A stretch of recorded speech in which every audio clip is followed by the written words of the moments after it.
Welcome to Adventures Gone Mad, your critical look at D&D books. My name is Kyle, and I'm here with my favoritist host. Hi, it's Kyle. Hey, Kyle A., how are you doing today? I'm good. Work was stupid, but that's just fine. Isn't that what work is? That's why we do a podcast about D&D modules from the 80s. Exactly. Like, why would I? So we can escape the work life. Right. Why would I want to do anything else other than just D&D all the time? Yeah, true. That would be nice. If we could do that, I would like to do that. So let's find a way to do that. This is our way. Yeah, this is our way. So today we are going over probably the most famous module for all of D&D, maybe? Yeah, I'd say so. The Keep on the Borderlands. I think there's only maybe one other module that we have not done yet that is probably more famous, but we're going to be going over the Keep on the Borderlands today. Yep, and I picked it because I remember when I was a kid and I tried to run this or be in it or something. And yeah, not that it is too important, but we are alternating picks to kind of, we're taking turns picking modules so that we don't end up doing all the same ones. And to just, give us a little more back and forth, because we both have like specific memories about specific things that we want to look at. So of the people on this podcast, we'll get into this. I have technically played this module, but so you have actually played the real module that I'm holding in my hands. Yes. By Gary Gygax. Yes. In basic D&D. So what memories of this module do you have? So the first time I pretty much did it is I just took my character and took all the treasure from the module and added it to my character by writing it all down on the character sheet. And then using all of the experience from all of that and added it to my character and gave him levels. Okay, so wait, you didn't play the module, you read through the module. Let me make sure I'm understanding this. You didn't play the module, you read through the module, and you calculated, like on a spreadsheet or something. No, not a spreadsheet. Well, I know you didn't use Excel, but a piece of paper. On a piece of paper, you calculated all the treasure and all the experience, and then you said, my character did this, and then added it to a character sheet. Is that right? That is the first time that this is back when I was, I don't know, probably 10. And, I read through, I didn't really read through the module. I think I read through the module, but didn't understand it, because again, I was 10, and I didn't really understand what I was reading, per se. But I do remember all the treasure and all the monsters and all of that stuff. So I did all the calculations on paper, gave one character all of those things, and then leveled up my character as if he had done soloed the entire module himself. Okay, and then did you later pretend that you did this module? And no, I later on I actually played the module, but we didn't get very far. Like, I remember I did not run it. I played it, and I remember that we got to the keep, obviously, because that's where you start, and then I think we just bypassed everything in the keep and went right to the caves and started killing some goblins, and that was about all I remember. I think that's all we did, too. Interesting. Yeah, so when you mentioned this, it made me, I thought the thing you were going to say next was I added it to a character sheet, and then I told people that I did the module, and then I used that character. I thought that was coming. Yeah, I didn't actually tell people I did that. So pretty much like within a few months of playing basic D&D and playing through this little module, and then also doing Isle of Dread, I advanced to advanced D&D, and then my character, I who had gotten all this treasure from this module, I leveled him up to AD&D, and he became an AD&D character. And then shortly after, maybe a few months later, my friends just killed him. So there's like some bad memories about all of that, but that's okay. Oh, jeez. So, and then the first character that you made, do you remember like anything about them, like what they were or anything? Yeah, I think his name was Scraninson, and he was an elf. Yeah. Scraninson? Well, I have no idea how I came up with that. I don't know how that happened. It just came out of my brain and put it on paper. I don't think the basic D&D rules we read didn't give you any good signpost on what elf name sounds like. So I guess you just had Lord of the Rings to go by. And I had not read Lord of the Rings or any of that stuff. I just had a sort of I don't know what you want to call that, sort of a thing of like, okay, I think I know what elves have been. I think maybe that Ralph Bakshi Lord of the Rings movie had been out. I'm not sure at that time. So I didn't really have a lot to go on, but that was my character, Scraninson the elf. Okay, because I'm waiting for you to tell me that Scraninson is actually some obscure character in the Silmarillion that I don't know about. No, that's later Kyle. Later Kyle that became like, let's get this weird reference from Lord of the Rings, but I had not read the Lord of the Rings yet. Okay, so this is just 9-year-old Kyle's brain coming up with a name he thought was cool. Yep. That's amazing. I love this. This is magical. I was so excited to like reading that basic, and then reading through the module and like having to write down like, oh, my character's gonna be so awesome. It's gonna be so great. Like, oh, well, he should have an 18 intelligence for sure. Like, you should have this. You should have that. 9-year-old brain going like, you should have everything. Everything should be. My character should be great. He's gonna be awesome. And then I even drew my character. I have a portrait somewhere. That I actually drew of my character, and he had this helmet that was basically off of the Warlord comic book at the time from DC, and the helmet has this like wing thing to it, like he had this like winged helmet, and so my character had to have the winged helmet.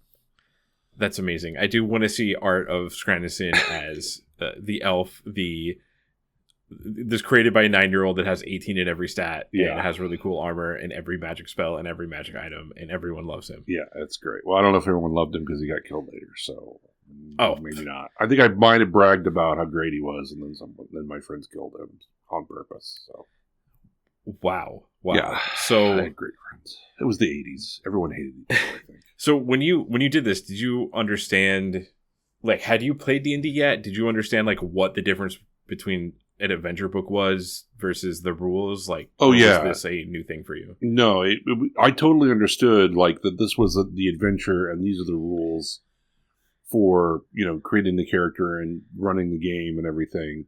It's just that like I had a couple friends to play with, but no one was playing it with me, and I was a little introverted kid, so I just like took the module and then just took everything down and wrote it and put it in there. So it's like as if I understood that like my character was going through the module without going through the module. Like I knew it was cheating. Okay.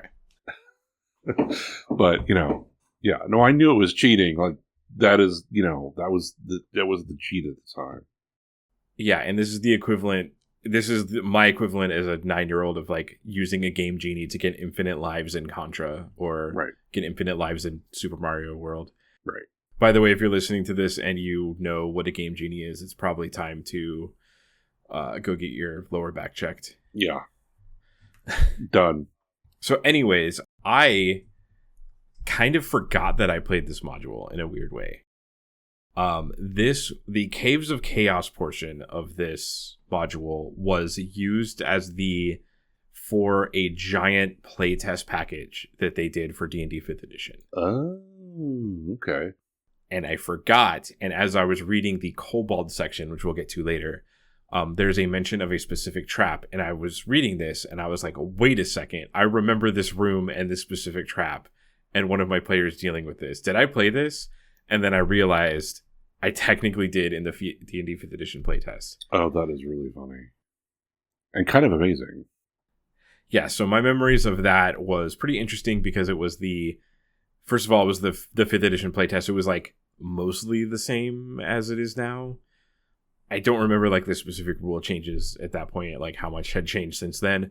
But about half of my group was really, really salty about switching from 4th edition to 5th edition, which is, kind of funny because, there's a lot of discourse online about how much people dislike 4th edition. But those two players had started playing on 4th edition, and it was their first time in their life they'd experienced an edition change. Oh, okay. So they were not super happy about it. And we'll get into this a little bit later when we actually talk about the Caves of Chaos itself. But one interesting thing about the Caves of Chaos, it is very hard to make it so that a single monster running away doesn't alert the entire cave. Right. And that kept happening in the playtest. So the players were like, this edition of the game sucks. You can't do anything. Characters can just run away from you, and you can't do anything, and they'll just alert the entire cave. So this being the playtest for the D&D Next at the time that they called it, I'm not sure if it was the best choice.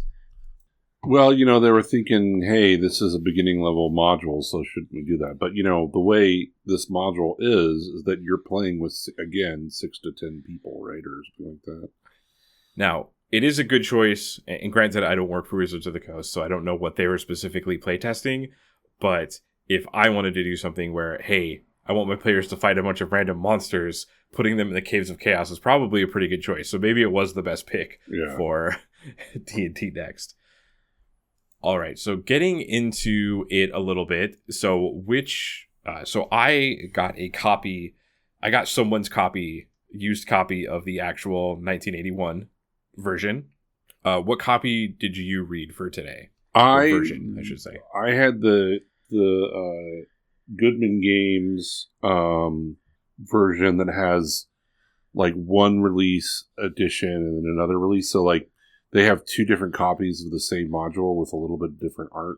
Most of the text is the same. So I read the first one, which is one that's probably from like 1980 or 81. And then I read some pieces from the 82, 83 version. Because apparently there were 9 different printings of this module. And the one that I read was mostly the one that I remember from the book that I had when I was a kid. Okay, yeah, and the Goodman Games version also comes with... It also prints In the Search of the Unknown, which is, I guess, the prequel or leads into The Keep on the Borderlands. Yeah, I didn't look to see how those are related, but yes, it has both of them in there. It also includes, a bunch of forwards from people in the industry and people who work for Goodman Games. And if you're unfamiliar, Goodman Games they're known for printing Dungeon Crawl Classics and Mutant Crawl Classics, amongst a bunch of other stuff. And Dungeon Crawl Classics is basically using basic D&D as a foundation for, their game. So this adventure was originally released in 1981. The most popular movie in 1981 was Raiders of the Lost Ark. Makes sense. The best-selling album, which there's some contention here. The best-selling album was either Queen Greatest Hits #1, and if you don't count Greatest Hits albums as the top album that year, which some people don't, you're looking at Face Value by Phil Collins as the top album of the year for sales. Okay. I remember that album well. Video game data is kind of hard to track at this time. So in America, at least, in the United States, the top game was Pac-Man. Yeah, we were doing all coin-op stuff. So, maybe one of these days we'll go through a module that has a more juicy popular video game for the year. But I'm always going to say it because that's how I think of media. That makes sense given you. So this adventure has been printed, as Kyle was saying, many, many times. It's a very popular. So popular, in fact, that as of 2023, The Keep of the Borderlands is an adamantine seller on DriveThruRPG, which is like the highest tier of that you could get. So it's one of the best selling things on DriveThruRPG. So people are still buying it in 2023, 2024. Wow.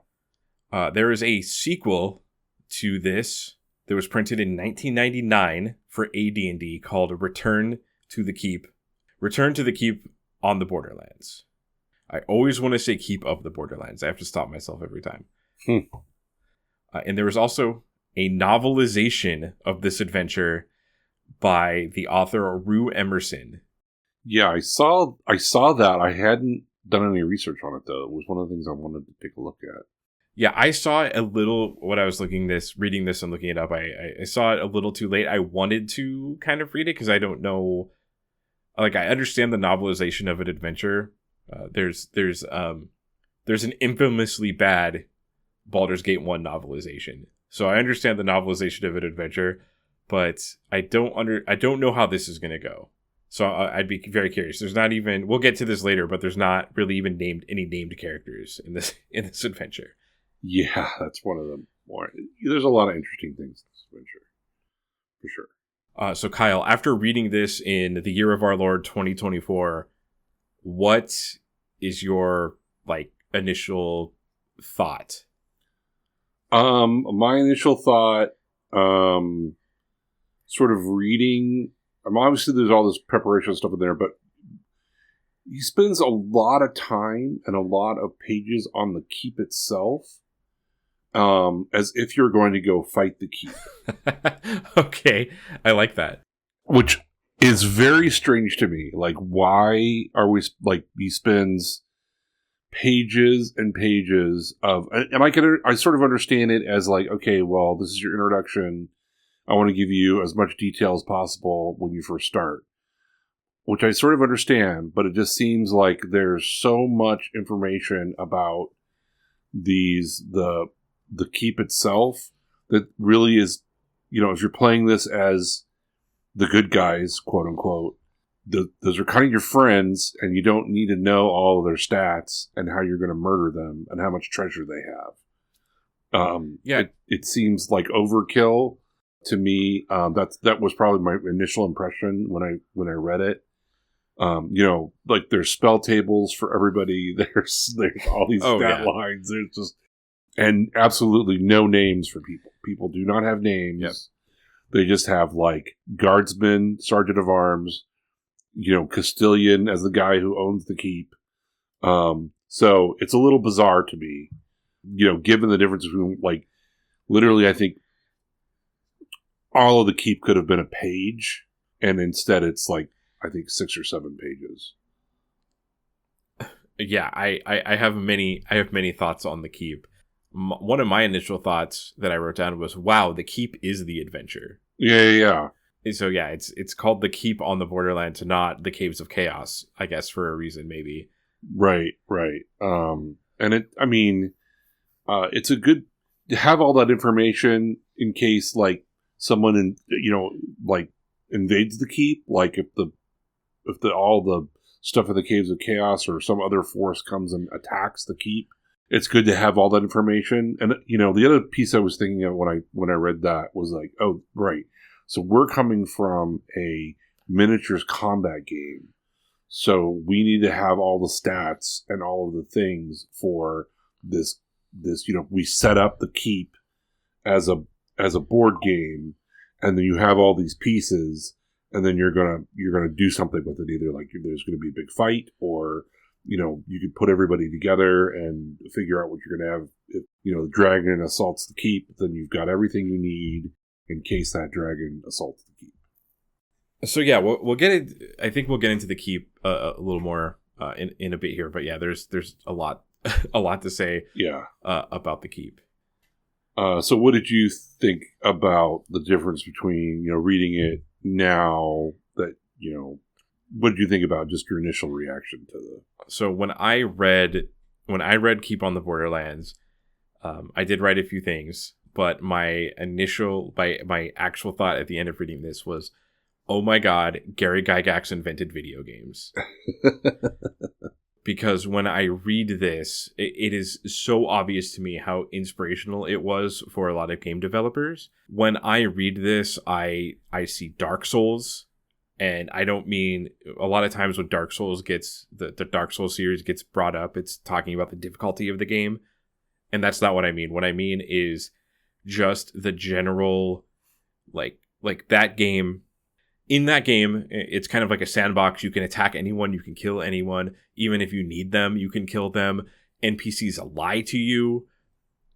Just because you're talking to someone in a video game, you sometimes assume that they're telling you the truth. But in that game, people lie to you, and they try to mislead you.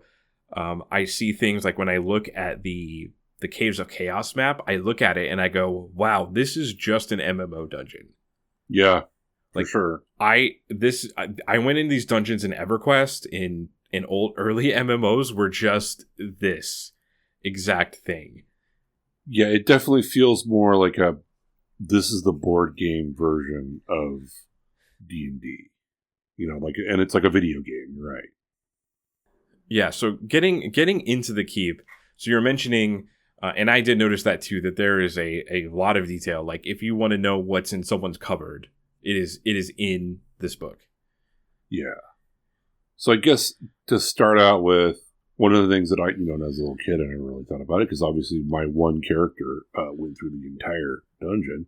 And usually we only had 3 or 4 people playing D&D. And this is set for 6 to 9 player characters.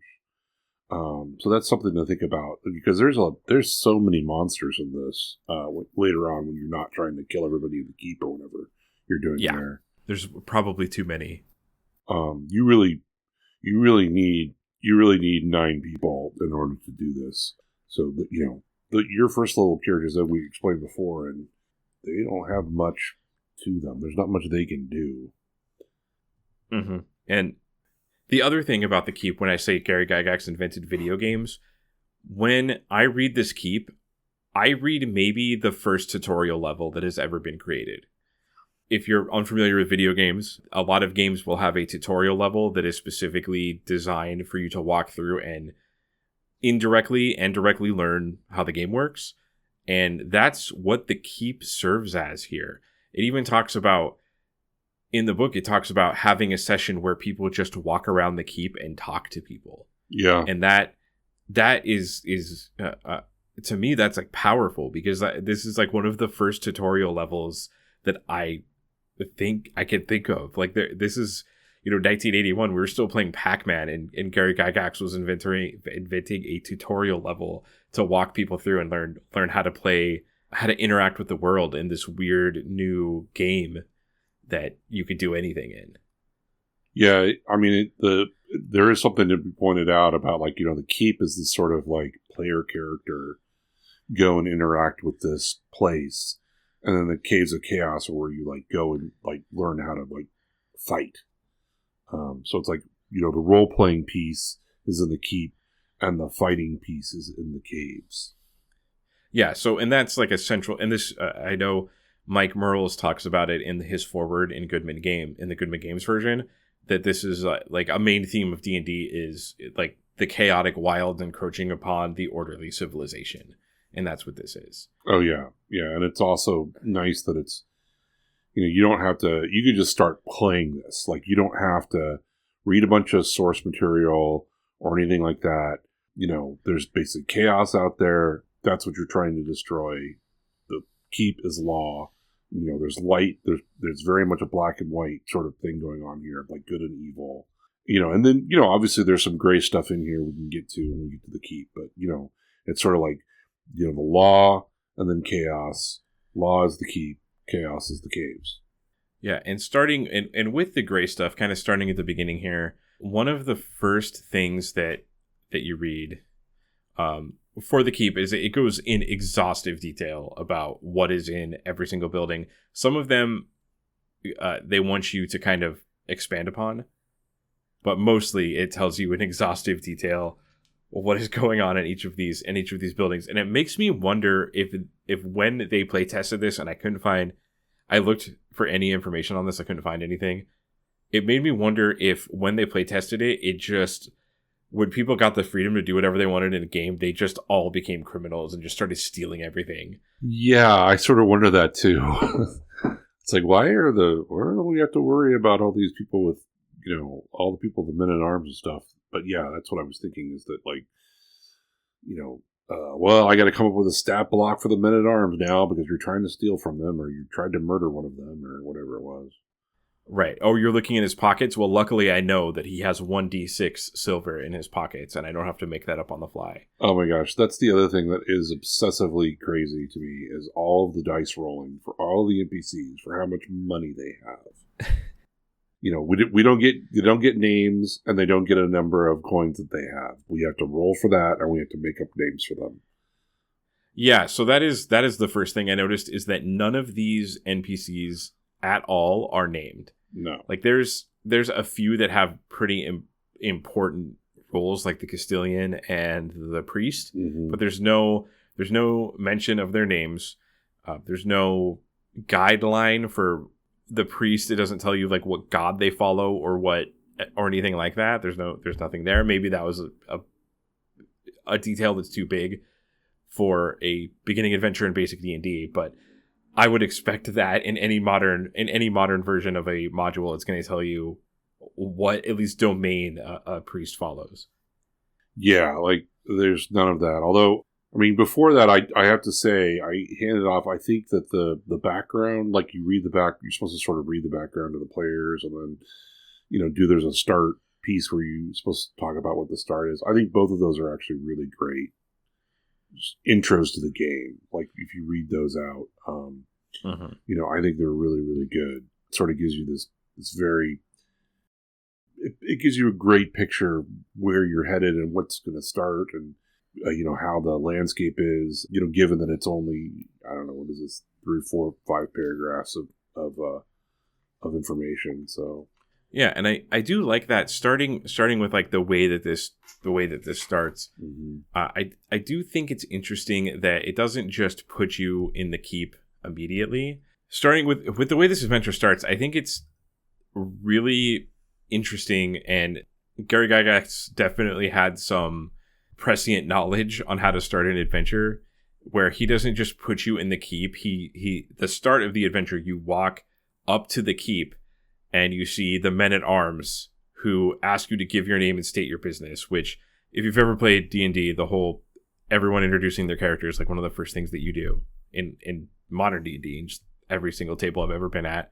And it forces you to interact with the guards in a way to, like, you are at the barrier of chaos versus order there. Like you are in the chaotic wilderness and you are trying to get into the lit safe house.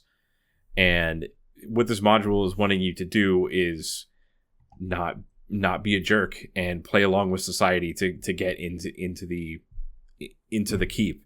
And I think that's really interesting, because I'm sure this has been played a lot. I'm sure there's some DMs that read that adventure and then people smarted off to the guards. The guards were like, "Go away, or we'll kill you." Yeah, and that's how their adventure started. Yeah, it's sort of like, we want you to play well with others, so I'm going to sort of force you into playing well with others. So it's a really good way to do that. I read this so many years ago and I don't remember any of that, but yeah, this is a really good way to like get people sort of moving in a one direction. Yeah, and I do like that you're at the cusp of chaos and order at the beginning, and it's kind of like a thing that your brain kind of notice. I think you notice that in the back of your head, but you might not necessarily like directly notice that. Yeah. So that's why I thought that intro was so just so good. No, I think it's a really good observation. Is this? There's a whole theme in the module between chaos and law, and he puts that at the forefront of just when you start the module. Right, and that's a way of showing off the theme without hitting you on the head with riding the theme on a folding chair and hitting you on the head with it. Right. I also wanted to know, I'm just kind of going through my notes in order here. I also just wanted to note, there's a ballista on the top of the wall, which is hilariously understated. It does 1d6 of damage, which is the same as a dagger. I did not realize that. That's hilarious. If it's fired by a fighter of 1st through 3rd level, it does 2 6-sided die. Ooh. Yeah, so getting hit by a ballista is the same as getting stabbed by a dagger twice. I just find that very funny. Yeah. And then the catapult, what does the catapult do? 1 6-sided die. Sure. Yeah, so the catapult was interesting because it tells you if it hits multiple people, it does a d6. It doesn't... Yeah. I don't think they have the language yet of dealing with things that hit multiple people very well. That's tech that we develop later. Right.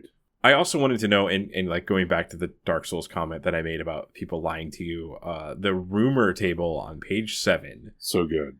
It is 30. So the book gives you 20 different rumors to give out. So you can, the idea is that you roll on this table and you say, hey, you meet someone at the bar and they say, tribes of different creatures live in the caves. But the thing about this rumor table is that 35% of them are fake. Yep. My favorite one, which is that Briark is a goblin language for "we surrender." Yes. So I was going to bring that up. So rumor number 10, which is false, it's a lie. Someone will tell you that Briark is goblin language for we surrender. And if you go into the goblin layer section of the book, it says, and I have it here, when an encounter occurs, the entire bunch of goblins will attack and cry out alarm, Briark, at the same time. So it is the word to alert the entire dungeon that you're there. Right. So it is a pretty insidious lie. Although this person is telling you this is not telling you this out of, spite or trying to kill you. It's just a rumor. There is for sure a lot of trickery within Gary Gygax and how he has designed this module and other modules as well. There's a lot of chicanery and, set up for you for drama purposes, I think. And also he just wants to make you think and make it hard on you. Yeah, and this makes it feel like, so there's kind of a trope in D&D that all rumors are true.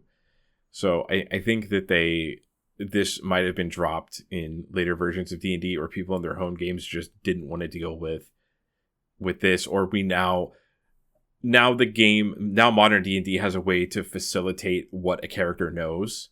Like, that doesn't exist in this. I guess you could conceivably know Goblin with the basic D&D rules. I think that was one of the languages you could pick if you're chaotic. I don't remember. Yeah, I don't remember off the top of my head. I have to go look.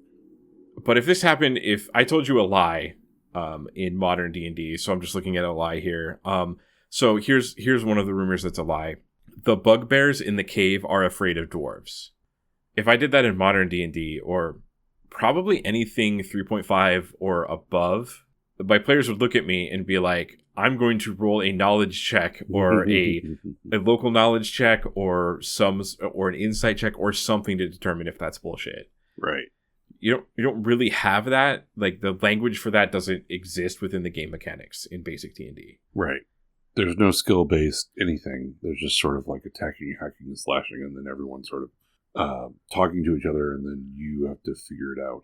Yeah, so we don't. The language for facilitating that in the rules doesn't exist. So the players are just going by what they've been told, and what their lived experience is in the, like, later on, and they have to remember this. And well, I guess this is one of the things that if you think about that gives, especially early D&D, where even though they say the DM's job is not adversarial to the players, this is a part that sort of sets up the DM to be a bit adversarial, because you're the one who's telling these lies to your party, and that they're lies, and then thus, like, they have to decide, well, wait, is the DM, is he believable? Is this guy believable? Or she, as the case may be, or they? Are they believable? For anything else too. It's like there's no way to, like, check me as the DM to say, like, well, is that a true thing this person said or not? Like, you don't know. Yeah, the only thing you have is, later on when you discover the bugbears are definitely not afraid of dwarves. Right. And then, of course, they're like, oh, you told us a lie. And then it's like, well, yeah, but it was funny. Yeah. Well, the world lied to you, not the DM in this case. But right. At that point in 1981, did people understand the difference? Right. Even though the book told you that, this is a new thing that exists, and it's probably hard for people to realize that it's the world lying to them and telling them that bugbears are scared of dwarves instead of the DM making it up. Exactly. So there's a little bit of, like, adversarial pieces there. You're purposely lying to them, and they're having to discern whether or not you're telling the truth or not. So then it's like, well, what else are you not telling us? And speaking of adversarial, we're kind of just like sweeping through the keep as we talk about it. On page 8 in the module, you meet the priest, who is a jovial person who is, it says that he is taking advantage of his stop over at the keep to discuss theology with learned folk. So it doesn't tell you anything about the type of theology. Guess you're supposed to just paint that in. But the big note is that he has acolytes who are all chaotic evil spies that will stab you in the back if you take them into the caves. Yeah, I also think it's funny that, like, did Gary read the rules? Because you're only supposed to have law, chaos, and neutral, but he purposely puts in chaotic evil into a bunch of these. It's like, well, that's AD&D, buddy. But that's okay. Yeah. It's all right. He says they are all chaotic and evil. So I guess he doesn't technically use the phrase chaotic evil, even though that's what it means. Right. It's kind of... I think that this is great in a way because it reinforces the theme of the law and chaos, because it's like, why are you fighting these creatures in the cave? It's well, these monsters are encroaching on civilization. And what is the problem when that happens? You have chaotic acolytes that stab you in the back that have infiltrated the keep. Yeah, I mean, it would be great if there was some level of exposition here, but obviously, you as a DM, not when you're a 10-year-old, but when you're, a little older, you sort of can come up with, like, well, why is all this happening? A little bit more of just like, goblins are bad, bugbears are bad, there's this chaos thing, it does stuff.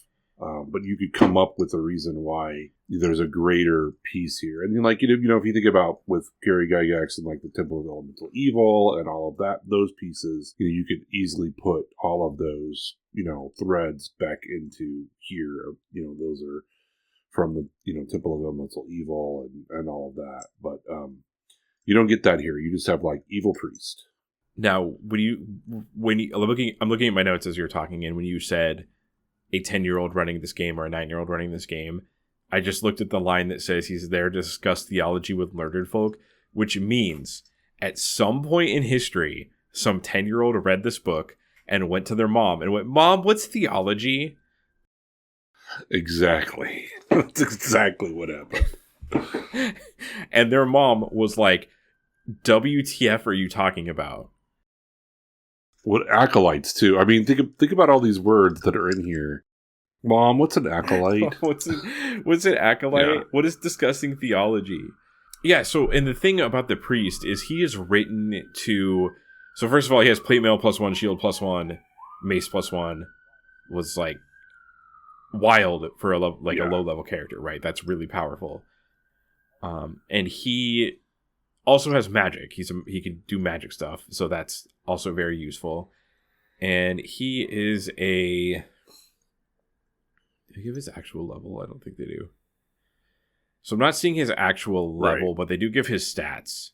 And basically, the way that it's written is he needs half an excuse to go to the caves with you. But obviously the reason that... I'm presuming the reason that the author did this was so the acolytes go with you and stab you in the back at some point. Yeah, it's really neat in a way. It's also... if you were playing this, you would want to go like, well, I don't know if I really want to do this to my players. Kind of depends on what's going on. But it would definitely... It adds a lot of spice to, treachery and, there's some grand design that we don't know about that is going on behind the scenes. It's not just these monsters encroaching on civilization, but there's some other greater evil that may be influencing them. I definitely agree with you that it is spicy, because when I read this, it did seem like the spiciest section of the keep, and I just I was like, I enjoy this. I enjoy the acolytes that are evil, and I really wish we could get more of that and not how much interest is charged by the bank if they keep your gold, and how much also a hot pot costs. Well, let's make sure we know what's in the vault of the keep, of this well-guarded keep, in case someone tries to steal stuff out of the vault. Like, oh man, like if your characters are doing that, like maybe you should not be playing this. And I guess I do get the novelty of why there's so much detail and how much, a hot pie costs, because maybe like that was a cool thing to be, read the menu and you're like, oh, I want a hot pie. How much is it? And the DM is like, it's 2 copper. And it's like, whoa, you actually know how much the hot pie is? This is like a real world. Can I get some pudding with that? Yeah. Pudding for 1 copper. No, I need a slice of bread. So I'm just trying to see if there's anything else I want to talk about the keep. Well, I think the interesting parts are, there's a hierarchy inside the keep of, corporals and captains and bailiffs and priests and watchmen and sergeants and all of that. And then, there's a tavern, there's a whole guild, which we don't, he sort of talks about, but it's more about like if you were going to go fight them. But to me, it's like that's a place where it would have been really interesting to sort of figure out like what these guilds are about within there and how they work and what they would offer.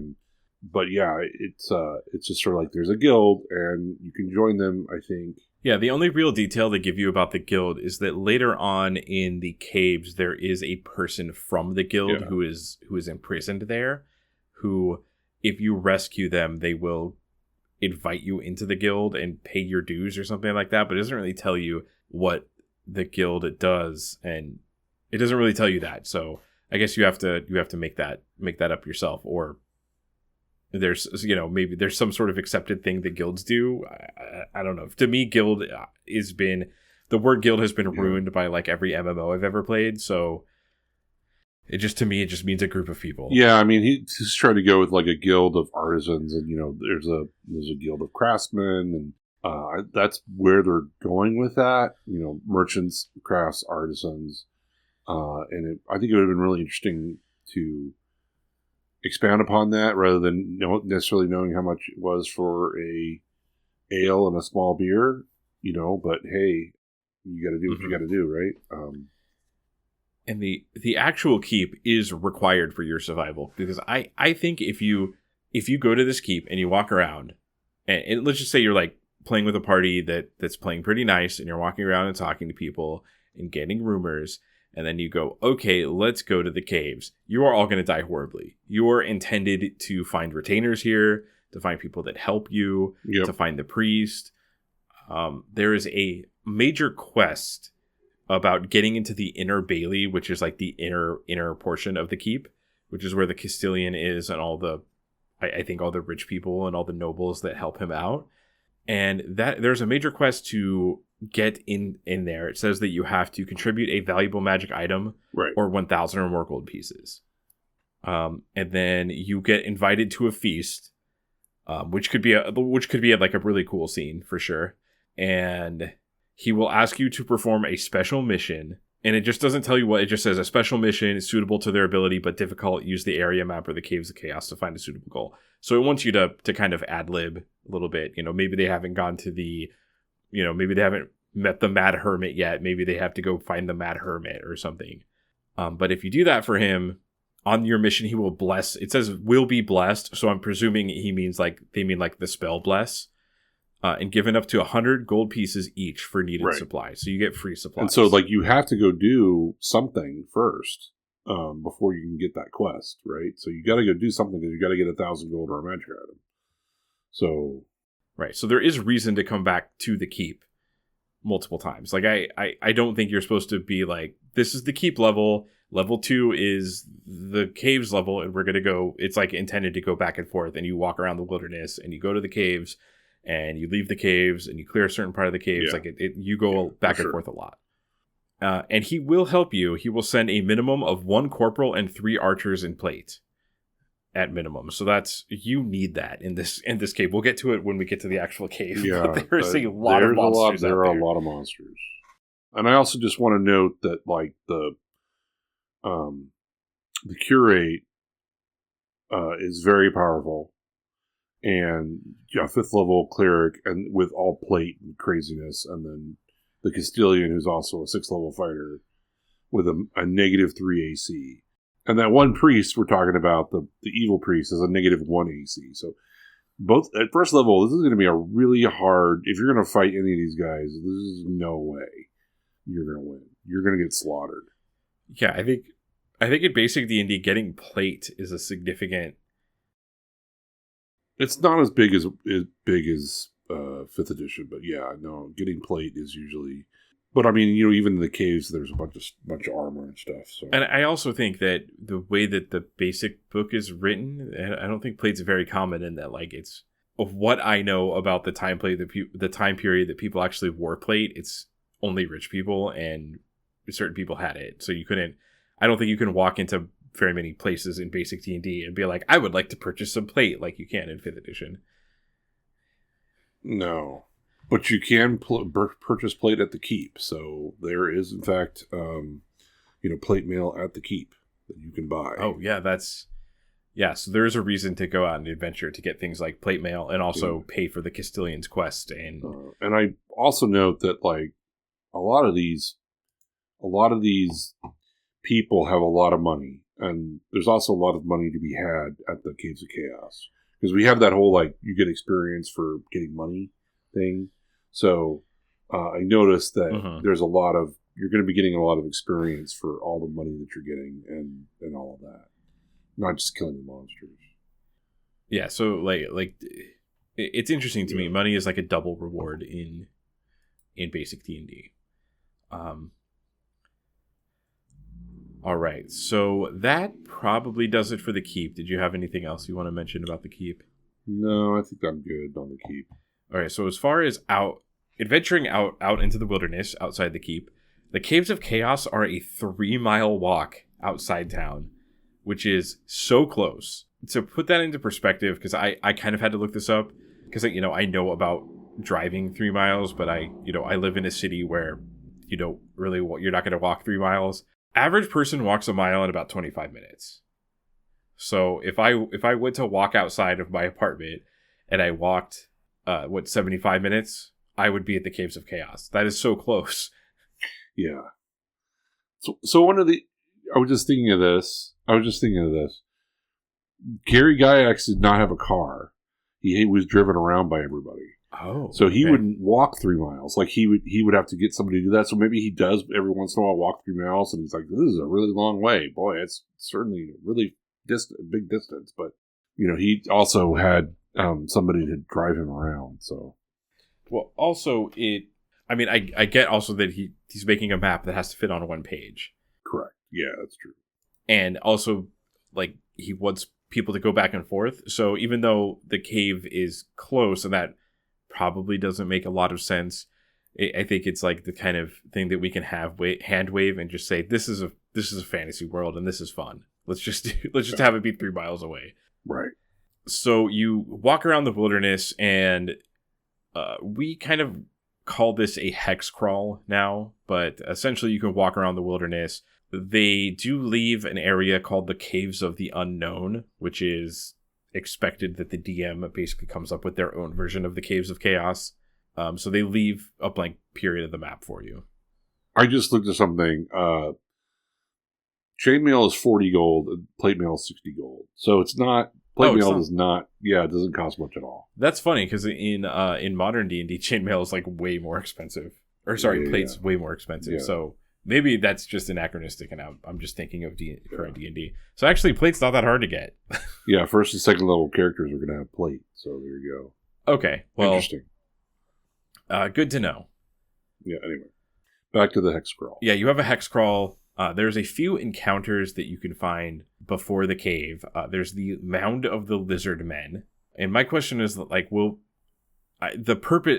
question is, like, would players actually end up here? Because it seems to be pretty far out of the way.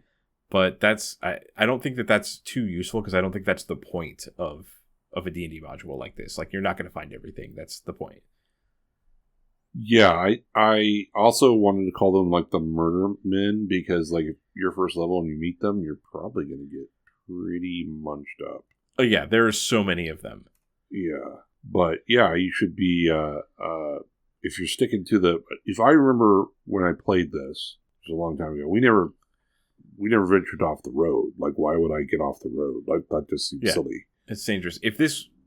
And that's true, if this was a modern 5th edition D&D adventure, you would walk around and they would be like, here's a quest for the Mound of the Lizard Men. Here's a quest for the Spider's Lair. Here's a quest for the Raiders. And here's a quest for the Mad Hermit. Go find them. This game is not interested in doing that, or is interested in the DM doing that for you. Yeah, absolutely. Yeah, so the Mound of the Lizard Men, there's just a ton of lizard men there. They will kill you.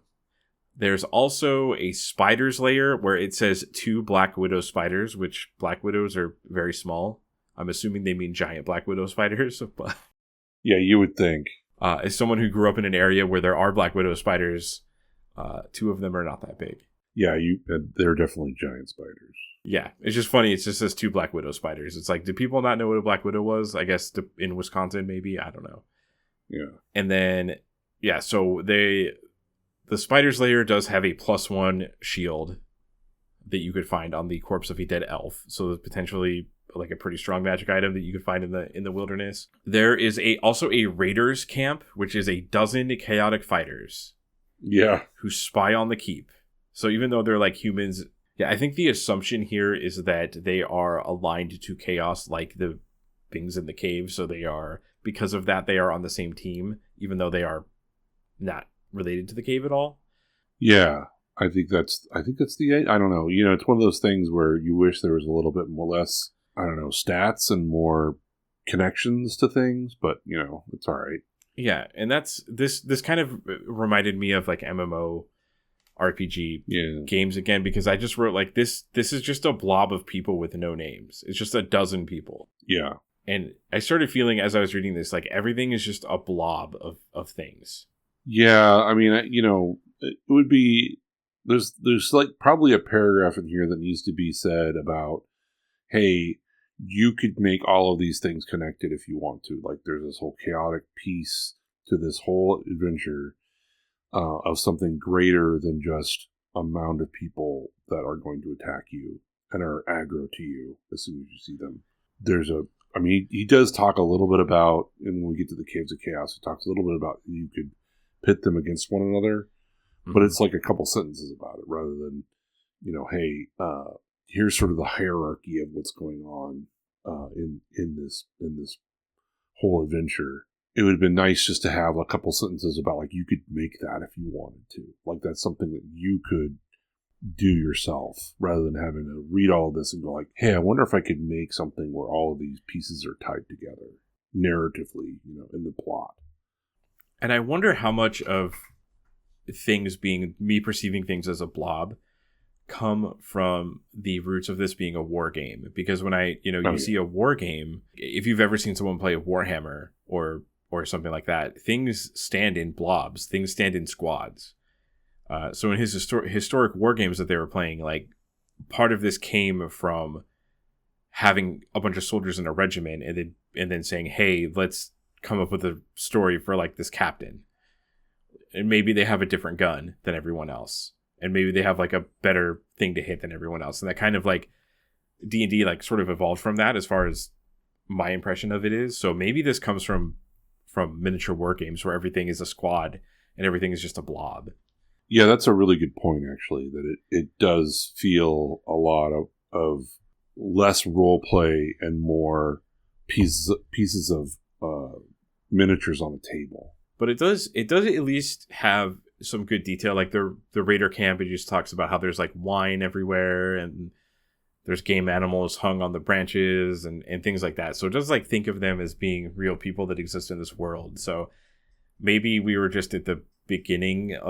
Obviously we're at the beginning of things in this module, and that's why I read it and I go, oh wow, there's so many things that come from video games that evolved into things video games do later or RPGs do later.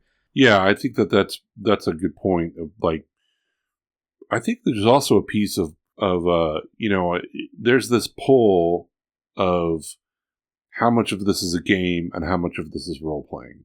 How much are we playing a game and how much is it that we are role playing things?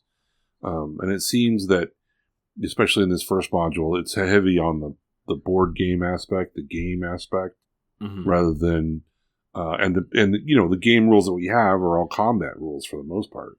There's no sort of interaction with people rules or skill rolls or any of that stuff. That hasn't really sort of been invented yet and hasn't really been thought about. It's thought about a little bit, but not a lot. So, we're sort of playing a board game that's a little bit more than a board game. And we really haven't thought about, what are people really enjoying about this? Are they enjoying the board game piece or are they not? And then again, back to your sort of analogous to MMOs and those kinds of things.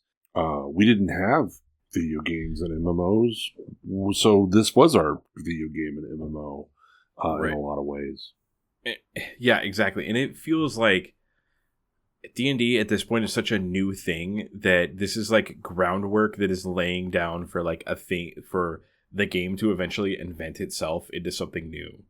And I think the way that started seems to be just having a ton of detail about like dry detail. Let's be clear, like really dry detail about what's in a cupboard, what's at this camp, what's on this hex, and not necessarily like this person's name is a Deborah and her husband is a this, and they're in conflict because of they're in conflict, and there's a dowry involved. Like there's none of that. It's just very dry. Yeah. And maybe that groundwork is what was needed for this game to kind of like grow and invent itself. And maybe it's some, I'm not saying Gary Gygax sat down at his typewriter and said this out loud and said like, I'm going to make the groundwork for this game to invent itself and, eventually create the tutorial level for a video game. But he probably knew at some level what he was trying to create here. Yeah, I think for sure there's intention of, this is where we start. This is where you start out, everything. It's fairly black and white with some gray pieces. There's a priest that wants to, kill you. But, there's a mad hermit who's just sort of this sort of interesting plot details. Right. But it's more about the stat. There's so much more about stat blocks than there are about, motivations or the role-playing pieces of things. So I think it's definitely like we're playing a game here and not a role-playing game as much. Right. And it's starting to get there. Like when you read the Raiders, it says, they have game and things that they have hunted that they're eating. So it's like there's that's going to eventually, I think, build up into characters having inspiration to do things and backgrounds. Because, right, like that's thinking about the world. Like, why are these raiders, like, what would they be doing in the middle of the wilderness? Like, well, they have to hunt because there's 12 of them and they have to all eat. Right. Speaking of the Mad Hermit that you just mentioned, this is a pretty interesting part of the book. I do want to say I definitely stopped when I flipped this page because the art for the Mad Hermit is hysterical.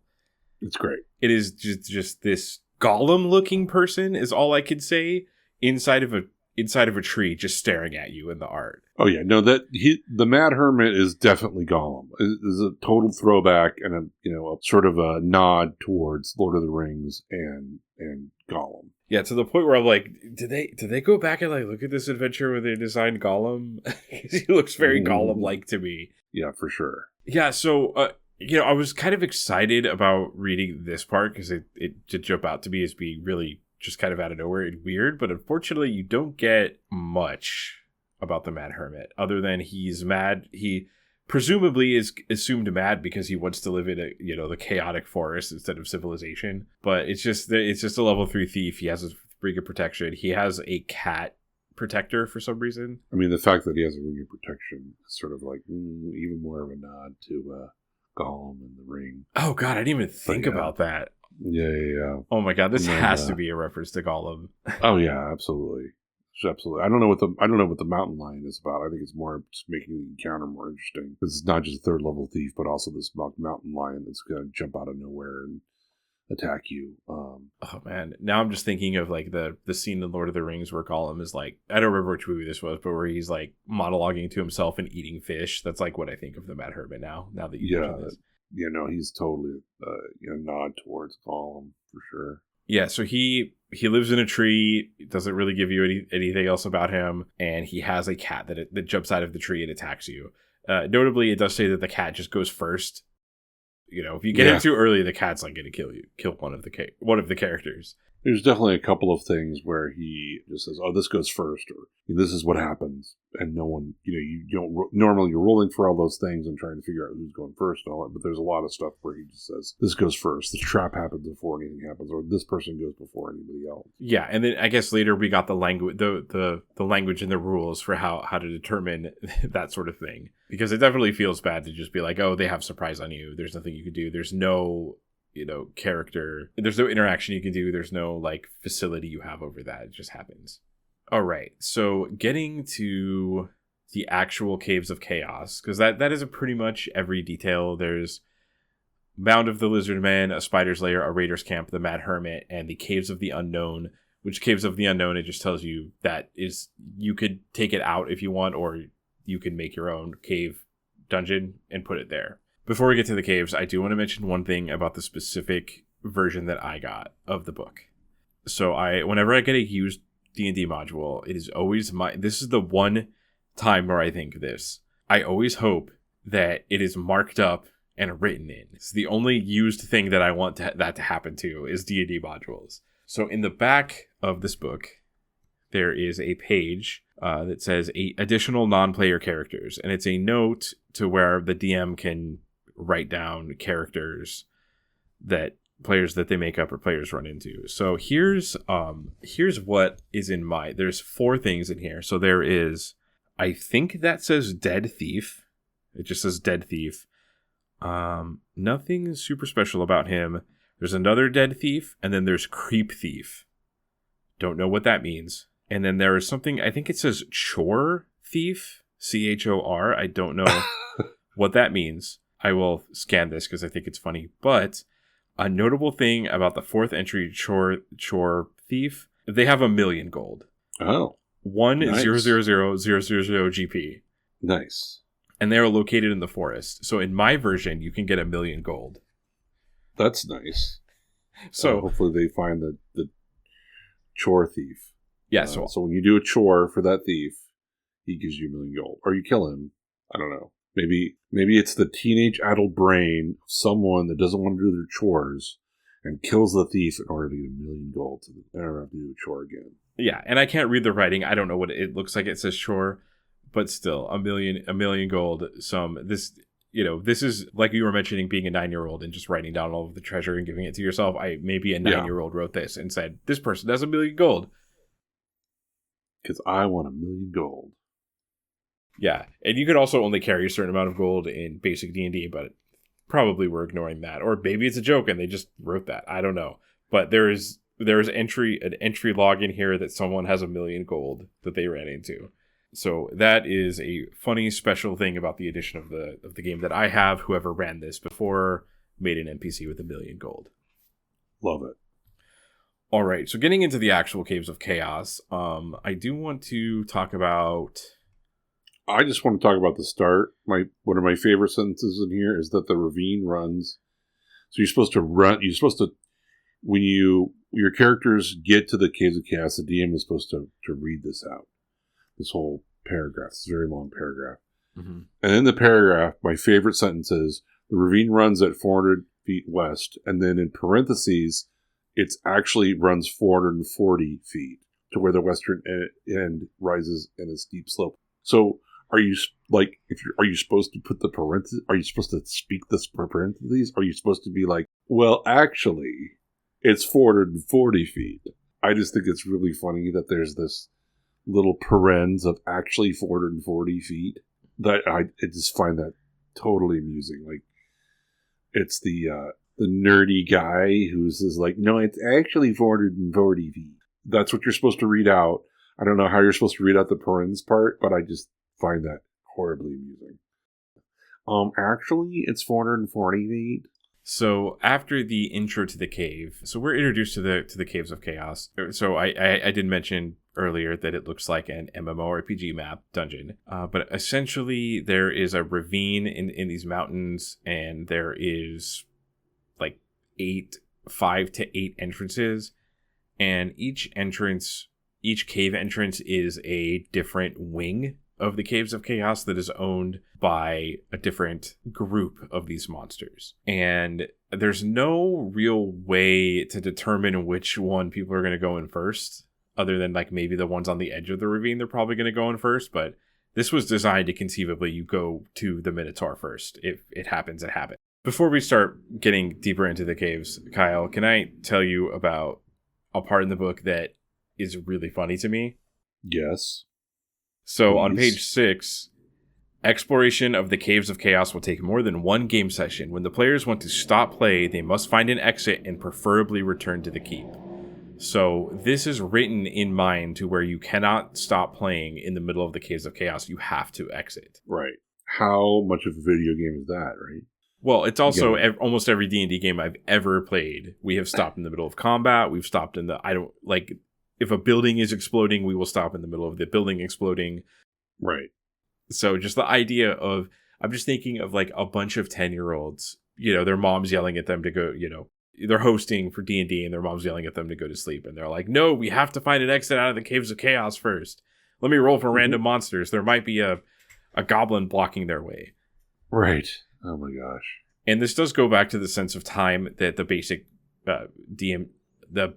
D&D rules have, and I think the Dungeon Master Guide has, where it is expected that time in real life passes as well as time in the game.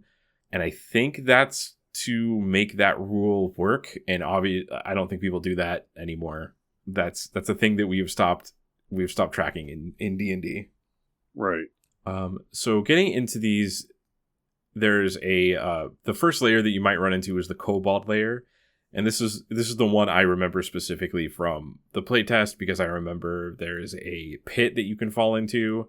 It will like the pit lid will close. And the specific memory I have of this is like it closed on my player and I said it was metal, and they're like, okay, well, I'm going to shocking grasp it and electrocute the kobold on top of it. And I was like, okay, that sounds cool. Oh, that is cool. So that was my specific memory when I was reading this. Like, wait a second, I remember someone doing this. I think I played this. So I'll also bring up my other memory that I talked about at the beginning here, because I think that this is like a design issue with the Caves of Chaos. It is almost impossible to fight any of these things without them alerting the entire cave that you're there, and then you having to fight all of them. Yeah. And I mean, if you want to be mean about it, you can also, you're fighting the kobolds, and that could alert the next like little cave over. Yeah, and it specifically says sometimes they will go through a secret door and alert the other group that there's adventurers here.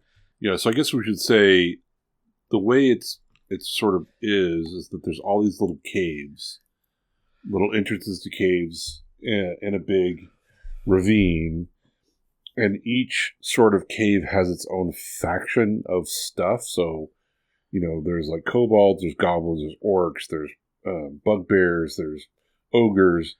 Every cave has a different type of monster in it, and they're all over the place. There's no I guess in theory you would come to the first layer, but the first layer has, you don't have to. You could start somewhere else too. So yeah, I do remember going to the kobolds. Yeah, hopefully your DM is merciful and leads you there. But yeah, you could totally. There is some warning, like when you go to the owlbear cave, it talks about how there's like a bunch of dead things outside of it and skeletons everywhere. So like the game is kind of like nudging you away from certain caves, but you could easily walk into the ogre cave first. Yeah, and there is like that first level has goblins and kobolds, and which are, a little bit easier to tackle than a bunch of orcs or, the next sort of level of monsters. But still, though, you don't have to do that. You could be fighting the Minotaur your first time around, which would be very difficult. Yeah. So and notably, just going back to the blobs of enemies thing, these caves are really not that interesting. Any of the rooms that don't have a chieftain in them, there's really not much going on. Right. Just blobs and blobs and blobs of enemies for you to fight, and they all alert each other. Like one of the things that I said about this adventure when I read it is like, oh, the keep is the adventure. Like the caves, the caves are important to the balance of the adventure, because it feeds into the theme of, civilization encroaching, it feeds into the theme of chaos encroaching on civilization. But just I would have trouble running this, and just new DMs running this. I think like this is a classic module for a reason. And I'm not saying it's bad or anything, but it does have some issues with the design of the actual cave. Yeah. Yeah. It makes absolutely no sense that all of these things would be living in this and then fighting each other. And then what are they fighting over? Other than just each other? Like, it's very strange. Like, plot-wise, it doesn't really make a lot of sense, but, it is very much like an MMO. It's very much like, a video game with a blob of monsters that are living there for some reason, and you have to go kill them. They don't respawn later, which is good. Yeah. But, they are just all sort of living and fighting each other, maybe. Like, there's a part in the beginning where he talks about tribal alliances and warfare. So some of them are aligned to each other and some of them aren't, and some of them are fighting each other. So you could, in theory, pit them against one another if you were smart enough and knew that's what you were doing. But at 10, I don't think I would know to do that. Mm-hmm. So, you are... I think at some level, you really got to be a nice DM and not think of that, and not think that maybe these are all connected and that they're all going to fight each other. That maybe, like, if you're in Cave A, which is the kobolds, only the kobolds are going to know you're there, and only the kobolds you're going to have to fight. Yeah, and the caves could have been like spread out a little more, so you're not going to alert everything all the time. Maybe I do feel like everyone that I talked to about that has actually played in the Keep on the Borderlands is going to probably tell me some horrific tale about how one of their characters got murdered in these caves. Like, there's no way. There's probably a high mortality rate in these caves amongst young adventurers. Let's just say that. Yeah, for sure. So, yeah, just notably, I think every room that is not, and we'll get to like some of the more interesting ones, but every room that's not, that doesn't have a chieftain or a leader in it's kind of boring. One thing I did want to note in the goblin layer, in the guard chamber. So we did talk earlier about the Briarch rumor, where Briarch is actually a word that alerts people that you're there instead of saying that you surrender. So on page 16, room 18, the guard chamber, it says, "This is the same as room 17 above, except the goblins, which mainly to the east, if there is a cry of Briarch similar to Hey Rube." And I read that and I went, what is Hey Rube?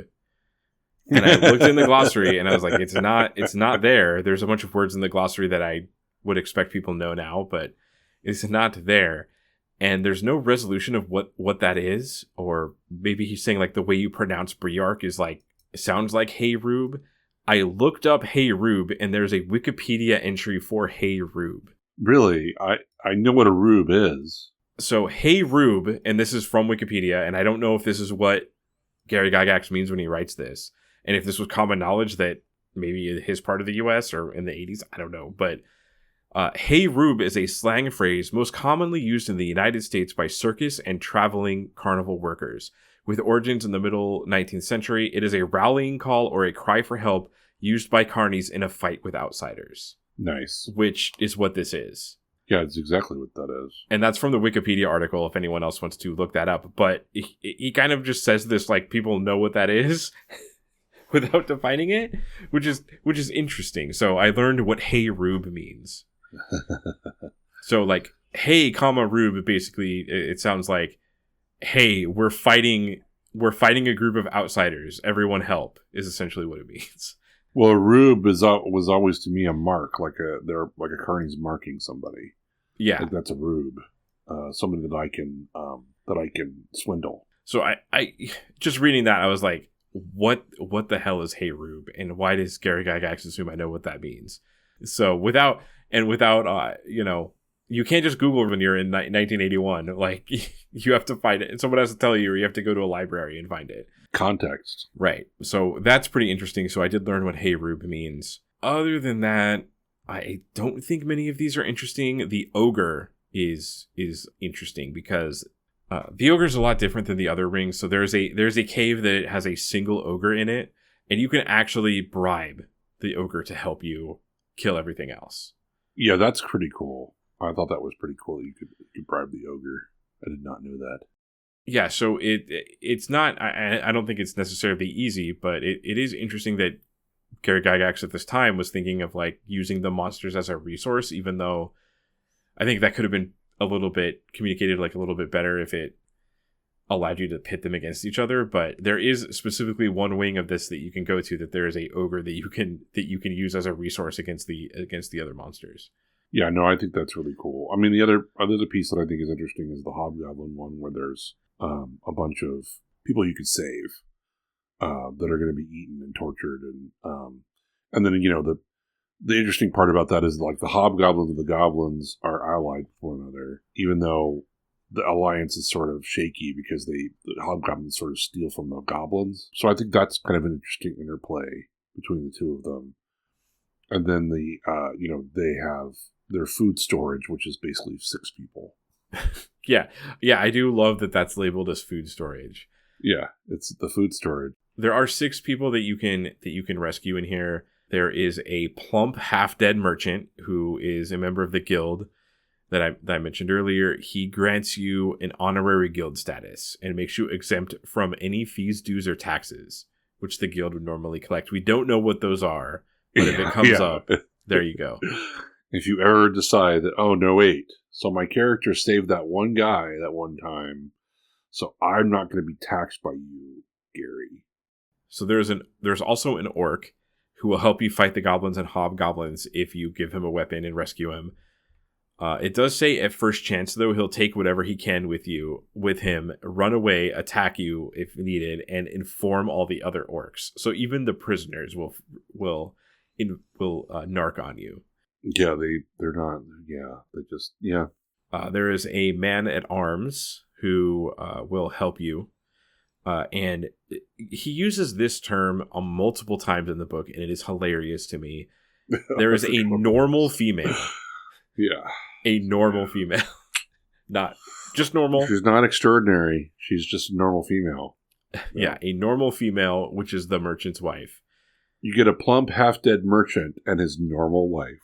Yeah, just normal, not just normal. Don't, if you're getting it into a description that is too special, just keep in mind. Well, we know that Gary had some interesting. He didn't really think that women liked games and weren't into them, and so one of the other things I was thinking, I forgot to mention now that I'm remembering this. So there's a whole interaction here with that priest who will betray you. I also think of myself that Gary Gygax, his wife, and I think they were all Jehovah's Witnesses. Yes, and then he did not want to be he sort of talked to them a lot and was thinking about converting, but then finally decided not to. And he also had a very contentious relationship with all of that and his wife. So I think between his wife and sort of, she was obviously not maybe she was a normal female. Yeah. And also this sort of interesting contention with the priest is going to betray you. Yeah, that makes sense. And, maybe it just comes down to, anyone that can't fight is normal, but it's still really funny to use the word a normal female. Yeah. She has a dagger, though. She's got a dagger. She doesn't use it. She's got one. Yeah, so, and there's also we'll get to it later, but, so there is also, as well as the ogre, the thing that everyone all the monsters are scared of is the owlbear. So the owlbear has its own den. On the outside of it, it's pretty obvious that there's some monster there that's eating things. And one thing that I note is owlbears are kind of, and Wizards of the Coast I think does this because owlbears are uniquely D&D, so they own it. And you can't, because a lot of things from D&D are from other things. They're from mythology. You can't say you can't have the Medusa be your mascot, right? Because it's from Greek mythology. Anyone can use it. But the owlbear is uniquely D&D, and they use it a lot as the mascot, and they try to make it cute and nice. And Baldur's Gate 3 has a really cute owlbear cub in it that you love. But the problem about owlbears in basic D&D is, one, they look like horrible gremlin creatures. I think it's early in the book. There is a really kind of funny gremlin owlbear thing, and they are murder machines. You will die. You should run if you see an owlbear in basic D&D. It will murder you. Yeah, there's 3 attacks. It's gonna murder on every attack on first level character. So yeah, you should probably be running away. It's HD 5, meaning 5 hit dice. You're supposed to run into it on the 5th level of a dungeon. Yeah. So yeah, the owlbears are our best friends now, but they're horrible murder machines in this. You don't really get much in here. You should probably go, oh shit, it's an owlbear, and leave. Right. It doesn't give you any detail about maybe using it against the other monsters. I think the ogre is the only one that's really going to be up for that. I mean, you could, in theory, if you're running away and they're running after you, you could run into the owlbear den and then make it just a murder-thon. So that's a thing. Oh, I'm sure this was used at some point, but it's just interesting to note that there's a cave that's just a murder machine. the beginning, the bugbear layer does have. It says the group of bugbears is not numerous, but what it lacks in numbers, it makes up in strength and cunning. There are signs beside the entrance cave in kobold, orcish, goblin, etc. Each says safety, security, and repose for all humanoids who enter. Welcome. Come in and report to the first guard on the left for a hot meal and bed assignment. Oh, yay! Which is like a very out of place humor that's added into this adventure. Yeah. And kind of uncharacteristic of how you see bugbears typically. Yeah. I mean, you think about like there's all these caves and they're all pretty much, death in every single one of them. And then like there's a super happy like safety, hey, come in and hang out. Obviously not a good place to come and hang out. Yeah, this is a thing Bugs Bunny would do. Yeah. Like, this is a Looney Tunes joke in the middle of Keep on the Borderlands. Hey, come in for a hot meal. Yeah, like, I'm waiting for Bugs Bunny around the corner to hit you with a giant mallet. Like, that's... Yeah, exactly. And it's also just... So, I don't hate it or anything. It's just when I read that, I was like, these caves are so, like, bland, and then you have this Looney Tunes joke. Yeah, come in and hang out, and then we'll make you our slave. Yeah, so they're not interested in any of that. It's obviously a lie. I am it's obviously a lie. I would be surprised if any players fell for that, but who knows? If you fell for that when you were 9 years old, let me know. Yeah. And the bugbears are pretty tough. They're 3-hit die creatures, so even though there's not a lot of them, they're gonna beat the crap out of you if you don't, if you're not wary. The fact that they're like, you just come in, you hang out, and then like they give a skewer to you, and then they basically attack you. So, and they get the first blow, and they get a bonus on that first blow. So, those 3 bugbears could end up really kicking the crap out of your party, and then of course all the other bugbears are going to start running into the room too. Another thing about the bugbear den, there's a slave pen. There's two rooms that have slaves in them. One is interesting. It is a huge human, a seeming wild man with mighty muscles, shaggy hair and beard, and staring eyes. He is a hero, a 4th level fighter. It is obviously a Conan reference. Such a Conan reference. Yeah, because it also goes on to say, he is prone to fits of berserk fury due to his enslavement and is armed, and in combat is 50% likely per round that he will strike a friend instead of a foe.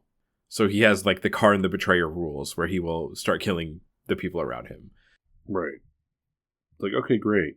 Which is like, I found this a little disappointing because it's like the one thing in here with like a lot of character, and it kind of punishes you for rescuing him. Maybe it's just funny and it's a good experience, and it's not about winning D&D. It's about having these cool stories to tell later, and it is probably successful. But I was a little disappointed that it wasn't.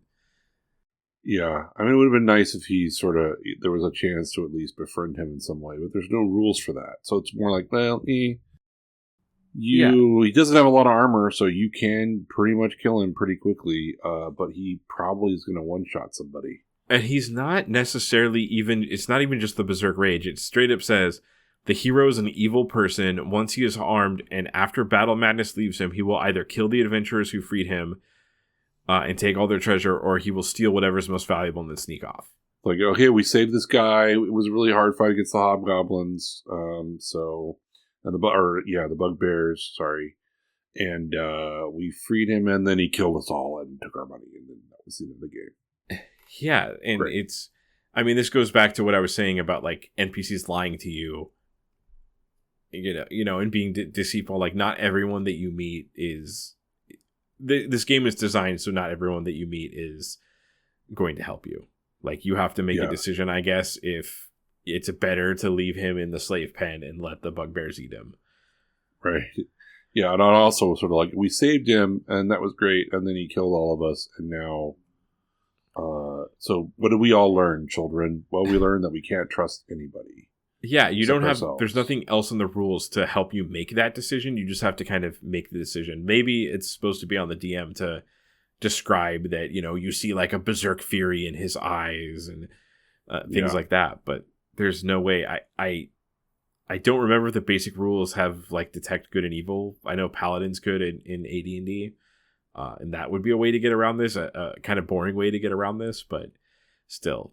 It definitely makes it exciting. Yeah, it makes it exciting. Whether or not it is a design that makes it more or less playable, not sure, and I'm not too interested in that, but it is notably the most flavorful character in this entire thing. Yeah. I do want to talk about, let me see here. Well, the big bad is the Minotaur. Yeah, so there's another room in, so getting into the Minotaur next. So the room that you go into is supposed to, so there's no saving throw or anything that you make. You just walk in the room and you suddenly start getting confused by directions. And this is we got into this in the Lost City a little bit, but this does seem like another thing that is thrown in to mess with the mapper. Right. And you don't get any save. It just happens. And I don't know. I'm very curious how. I do like that it's rooms in the cave that are just more than blobs of enemies and nothing. There is something interesting and different happening in this room, but the fact that you don't have any like agency against it happening, it just happens to you. Right. Well, he wants to have that whole, the Minotaur, story in mythology, Greek mythology, happen. So he just sort of forces it, and it's like, it's okay. I mean, there's not a lot of agency in that. I mean, you just found some berserk guy who almost killed your whole party, and now it's like, okay, we're finally going to face the Minotaur. Well, okay, you're also bad too. I mean, there's also this pull piece, I think, with this, especially with this early gaming of like, it's not supposed to be the DM versus the players, but this really sets up DM versus the players. Yeah, my theory is that Gary Gygax wanted a labyrinth, but didn't have enough space on the page to do it. So he used magic to make his own labyrinth out of a small room. Yeah, no, that's a good point for sure. It does throw you a bone, though. It does, in the rules, it does say you can allow the mapping character a secret saving throw every couple of turns. Yeah. So there is that. So it might be interesting to have one player who knows what the map is trying to guide everyone else, but like I don't know how you do that at a table with a bunch of people. You whisper in their ears, like what do you like? This seems like it's just too hard to run. Yeah, and if you look on the map, it definitely has a more sort of labyrinthy feel to it. So there's more of a twisties and turns and stuff in the actual map, and you're wandering around and you're not necessarily going to reach the Minotaur first. So yeah, I think I do have this noted. He purposely puts the Minotaur like in the back, like up, because like the caves are multiple levels of the mountain, so the Minotaur is like the highest part, and it's in the back. So like running to the Minotaur first would be really, really strange. Yeah, like you're sort of lost in this labyrinth-y thing, and so trying to map everything would be hard, and so you're just end up. Maybe you stumble into the Minotaur. Maybe you stumble into some beetles. Maybe you stumble into some sturges. And notably, the Minotaur is immune to like the whatever labyrinth spell is happening because he's a Minotaur. So that's I guess a pretty unique boss fight. Like you're fighting. Not only are you fighting this like really buff HD6 Minotaur, but they're also in their lair, which they have an advantage in. Which this I think will come up over and over and over and over again in the subsequent D&D modules and adventures that we read, and it still happens now. Is that a lot of times the boss monster is designed to be in a layer that gives them an advantage. They specifically call them a layer now with layer actions in the current version of the game. Yeah, it's also unfortunate because like you beat this monster who just sucks, and you get a spear +1, which is nice. But this treasure is behind a secret door that you have to find. And, secret doors are always sort of weird and you may get it, you may not. There's no way to like tell if you get it or not. But the treasure is actually really, really great. Yeah. And also finding a secret, I don't think finding a secret room is very well spelled out in the rule book. Like, Right. if you have an elf, it's easier to see them. But this specifically says, like, you have to have... It's a slab of stone, which takes no less than 3 humans to move. Right. So it's just like a slab of stone. And it says... It will be noticed by carefully checking of the walls, but how it is moved requires a roll of 1 on a 6-sided die to indicate the searcher has found where it can be grasped. So it's like really hard to find. Right. And it sounds like you're supposed to be like, well, there's something weird about this slab of stone. And then you have to find out how to actually open it, which is a 1 in 6 chance. Right. So you might not even get the Staff of Healing or the Plate Mail +1 or all this gold from killing this monster. You're probably just going to have like half your party dead. Right. Half your party's dead, and you know that there's something going on with this slab, but you're like, well, I don't know how to deal with it. Like, okay. Cool. So there's a weird room, going in numerical order, on page 24. There is a locked room that I want to talk about that is, this is so weird. So the chamber is a storeroom and armory. Okay. That makes sense. There's an armory in the cave. And then it says, 1 barrel of exceptionally fine ale is leaking, and the odor will tempt adventurers to taste it. Oh, it is so good, in fact, that there is a 5 in 6 chance per taste that he or she will draw a healthy draught and then spend the next 1d4 turns drinking. So it's not magic. It's not any sort of weird magic. It just tastes so good that it will potentially mind control your character, who may not even drink. It will mind control your character into taking 4 turns to drink it. 4 turns is like a lot. Yeah, isn't that? It's so bizarre. Like, it's one of those things where it's like, what? Yeah, okay, it doesn't make any sense. That's fine. I mean, I think it's just one of those things. It's like a trap that he just has to have. You know, ale is so good. I get that it is a fun encounter that. So presuming that he meant for it to be like some sort of magic effect, I guess it is like an interesting encounter that you walk in this room and then you get mind controlled into drinking ale, and now you're drunk and you have -2 to hit. But just the way he describes it is so weird, like that it tastes so good that you are mind controlled into drinking it. That's so strange. You don't have a choice. I'm sorry, you're mind controlled by this really great beer. Yeah, that's a me when I go to a buffet and there's crab ragoons. Right. Well, yeah, it's different. I mean, come on. We're all tuned by crab ragoons, especially good ones. And then I think the most interesting wing of this is the Shrine of Evil Chaos. For sure. So the Shrine of Evil Chaos is like the only wing that actually has like some description of what is going on that is different than just a cave. Notably, there is no...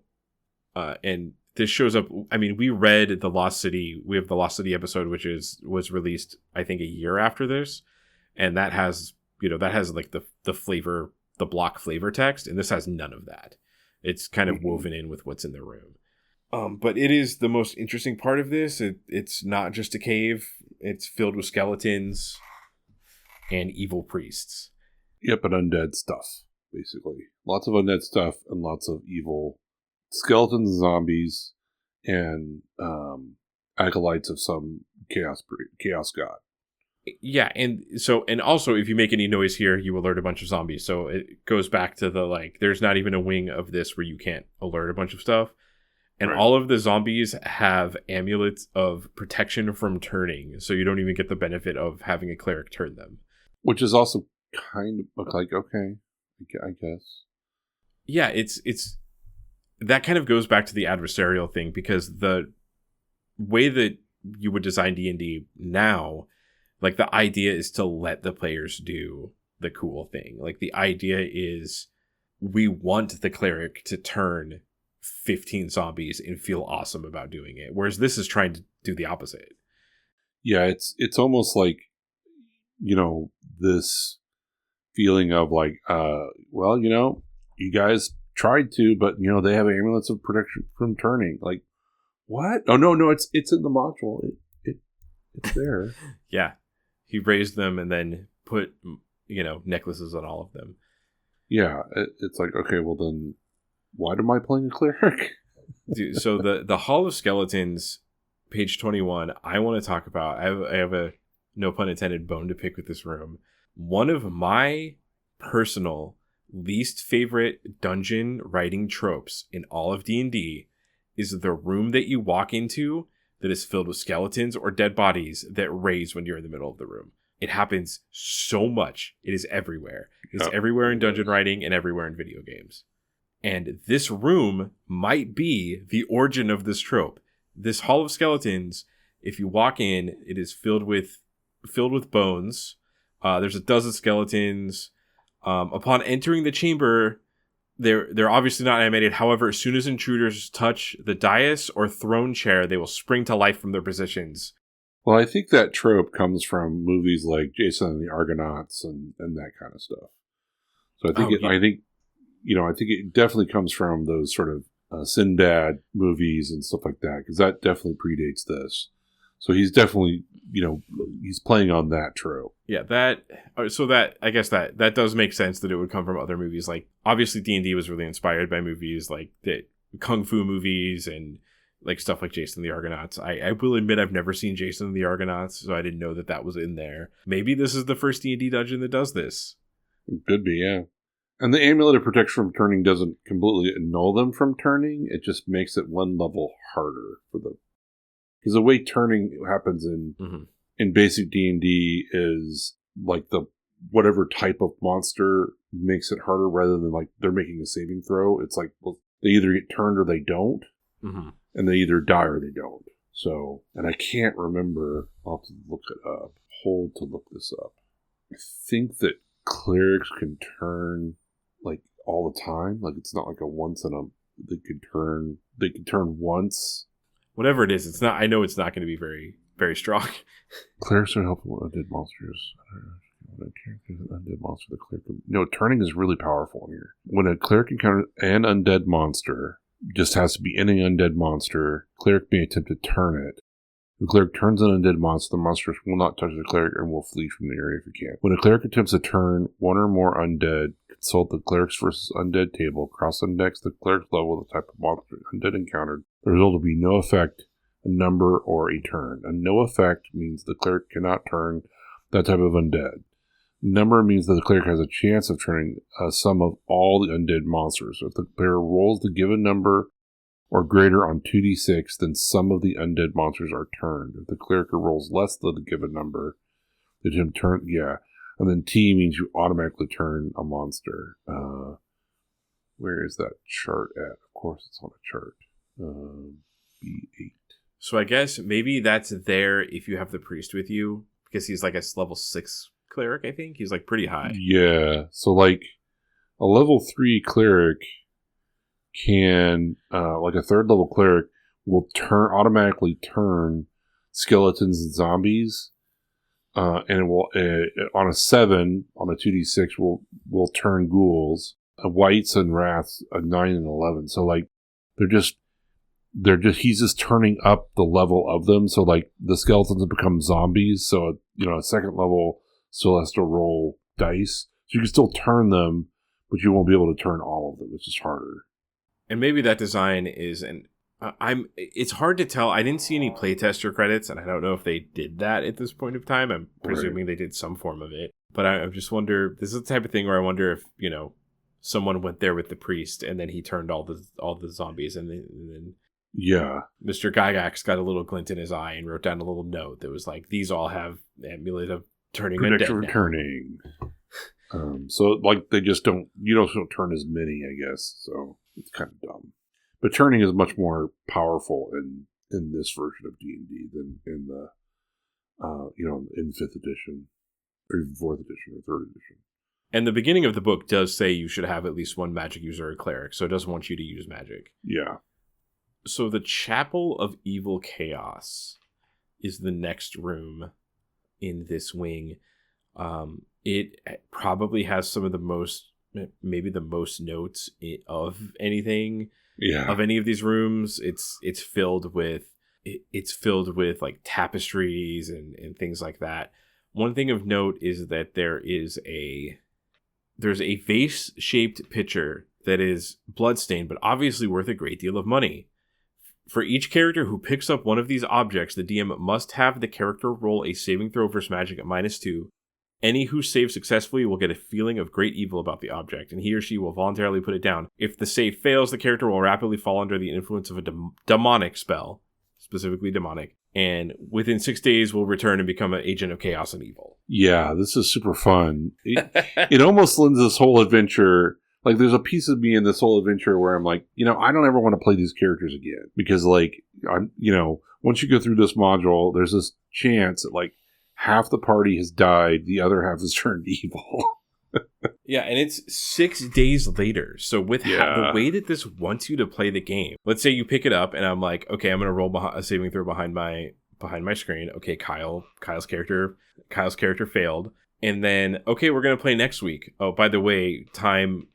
in the real world passes in the game. So next time we come to the table, I'm like, well, Kyle, while you were gone, your character went to the Shrine of Evil Chaos and became a servant of chaos. You need a new character now. Yeah, now you need a new character. Isn't that great? Just because I did I mean, that's the other piece, too, of just like, I'm going to roll this 20-sided dice, and you're either going to live or die. And we'll just see. At least in this design, in early D&D, they realized how exciting dice rolls are. Yeah. For sure. I did look this up because I was very curious how this works in the Goodman Games 5th edition conversion, because obviously I knew it's not going to be that brutal. In the Goodman Games 5th edition version, you make your initial saving throw, and then if you fail for 7 days, every day you make a progressively harder saving throw, and you have to basically fail all of them for this to happen. Okay. So it's significantly harder to happen in the 5th edition conversion for Goodman Games. Yeah. Here it just seems overly cruel. And it's at -2.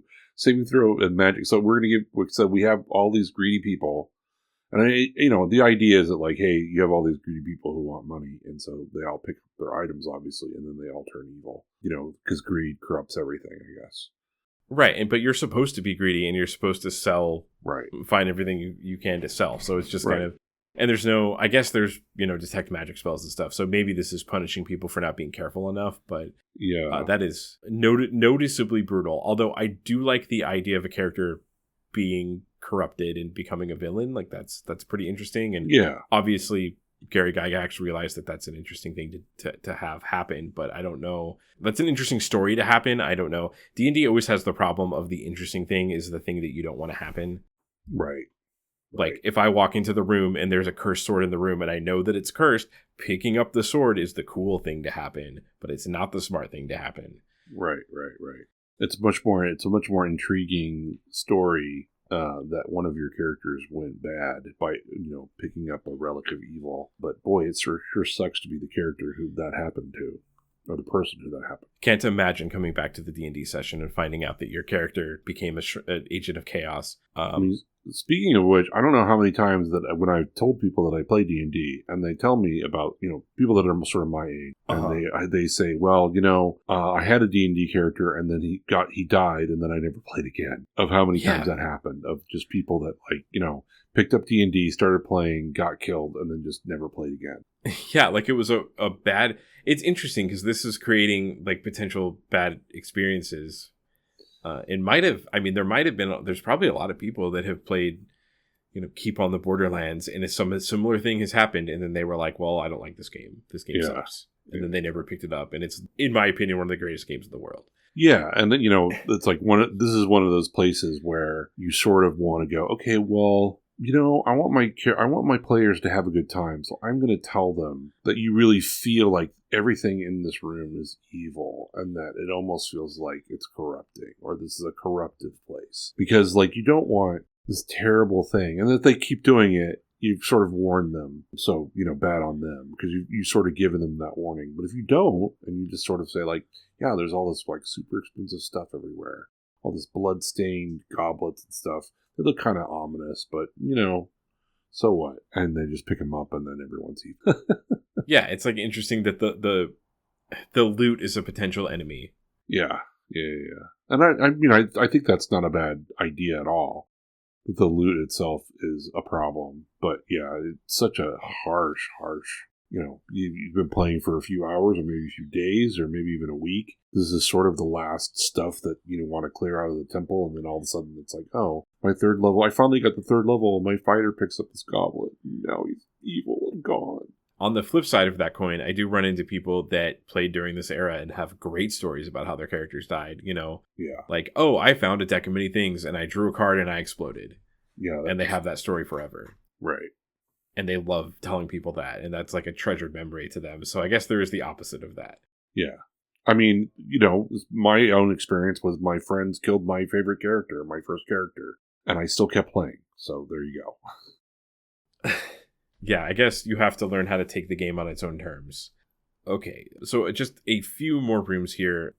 On page 23, it talks about a secret door that if the cleric of the evil chaos shrine is being attacked, this is really funny to me. So it's a secret room, that door that is, if it's opened by the party, the door itself, 500 gold pieces and 50 gems of 10 gold piece value each will spill from the wardrobe into the room, presumably causing the adventurers to stop and gather the money and stop chasing whoever is going through the secret passage. Yeah, I love that.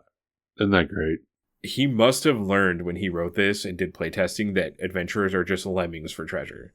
Yeah, and they are. Because not only, like we did the double dipping thing, remember, like our characters are getting leveled and we're getting stuff. So yeah, the gold falls. Yeah, I'm there. Yeah, I just need to make the door in my house, the windows in my house, if someone breaks in, like throw out Starbucks gift cards or something. Yeah, to slow people down.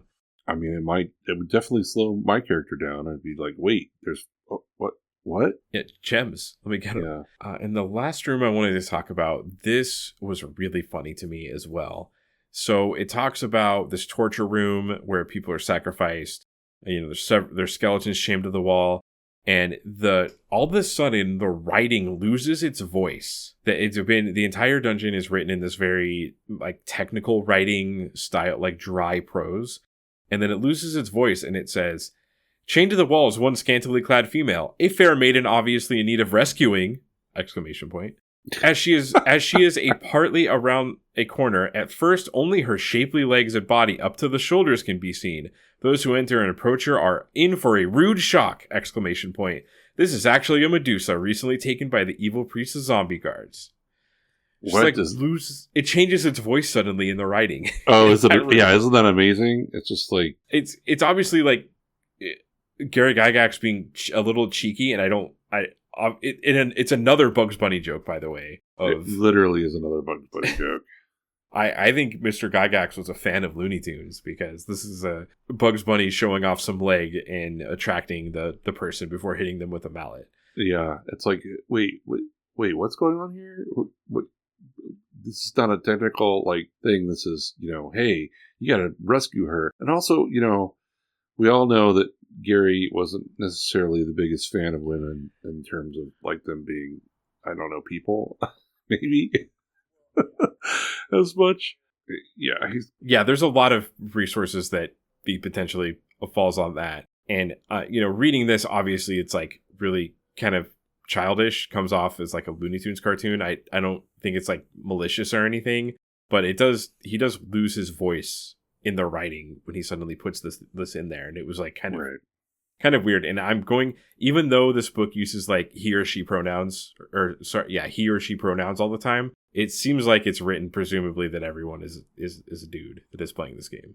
Yeah, pretty much. It is definitely written from a man's perspective per se. And yeah, I was just like, oh yeah, okay, of course you put a Medusa there. Of course she's a woman. Of course it's like, yeah, you're gonna go try to find all these horny dudes are gonna be like, oh yeah, no, we gotta save her, and then your eyes are gonna bug out of your head, and you're gonna go Aruga, and then chase her. And I know there's things in the basic handbook of like, not the basic rules. I think it might be the player's handbook, but I know there's things like weird things in early D&D of like women have less strength than men. And this is like, maybe like, even though I don't think that this is like, he included this to be malicious or anything, is definitely like not great. Yeah, I mean, we all, just to give him a little bit of break, he is a person of his time, and true. And back then, we did not really, it's only been a few years since, women could divorce men. So, it hasn't been around for that much. And women's liberation isn't exactly on the forefront of everything at this point, so he is a product of his environment on some level and his time. But, I think my mom and dad are also products of of that time, and they weren't like that. So yeah, I agree. But yeah, you have to sort of place it that way. I also think that it's also cheeky in that no matter what you do to help this poor Medusa, she will betray you. You're in for a rude shock. She will just betray you no matter what. Even if you find it's Medusa and you negotiate with her and say, "Hey, so like we're gonna free you." Yeah, okay, and I will I'm sorry about just turning some of your ventures to stone. And then she's like, "Okay, you can free me, and here's this potion that will help you. Now I'm gonna turn you all to stone." Yeah, I'm evil. By the way, no matter what, I'm evil. Yeah, I mean it's fun. I mean, you do have to remember this is all a product of 1981 and dude culture, right. And most of the people playing this are going to be men or boys. Yeah, I don't know how, but yeah, it is kind of harmless. It just, I mostly I was interested in the reason I wanted to bring it up because just the sudden shift in the voice of the writing was so, it's like, what am I reading right It now? is funny, yeah. It is a stark contrast. It's like Mr. Gygax got to the end of writing this module and is like, I am bored of this dry writing. I need to put some exclamation points in something. So that is presumably it for the module. Did you have anything else you wanted to bring up? Yeah, I think I have fond memories of looking at this module and going through it and then going through it again. It definitely feels dated, but sort of wonderful for its time. Yeah. It really sort of gives you a little bit of a glimpse into what D&D was like in 1981 and what people were thinking and how we thought about the game. It is like, I think you made a good point about, it being sort of video game-esque because we didn't have video games. We didn't have any of that stuff. We just had some board games. And, you could see where this is being just played as a big board game with the rules for basic D&D and fighting stuff and leveling up your character, and you're just sort of playing it as a video game. Yeah, and as much as I agree, and as much as I have, maybe I definitely, I obviously it's pretty obvious, like by listening to this, that I like the keep way more than the cave. But regardless, like anything that I've said about this, it's obvious that this is like a foundational work for not only Dungeons and Dragons as a game, but for all gaming media. Yeah. Like, there are important things that without this, you wouldn't have certain things like the Dark Souls games or any RPG that you have played. And that being my favorite genre, I am like happy to read this. And like, I definitely got a lot of joy out of reading this and being like, oh, wow, this is, this is like the foundation in which everyththing that I like is built on. Yeah, for sure.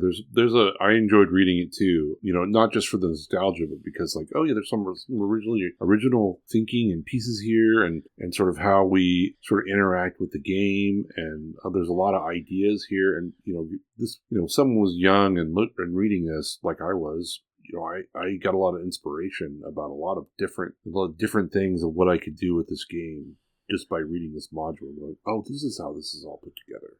Yeah, what if one of the bugbears was a wizard? It's regardless of what I think about it, it's really foundational. Like I don't think I would ever play this, and I did play it once, and my players didn't really like it, but it is undeniable how important this module is, and I'm happy to have finally sat down and read through it.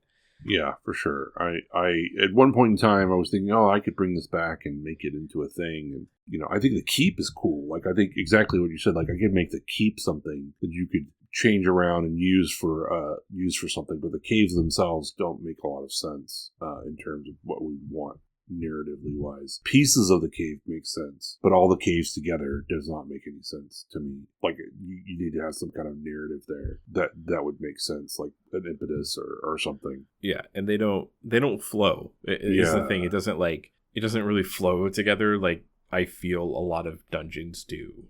Yeah. But the keep itself, you could just place that anywhere in anywhere you wanted to as a starting place for your characters to go out and adventure anywhere. And I think, I've thought about using that. Like, that would be a really good piece to start with. And then what they tackle would be something else. But as the keep as a base of operations, as a starting point, is a really great place.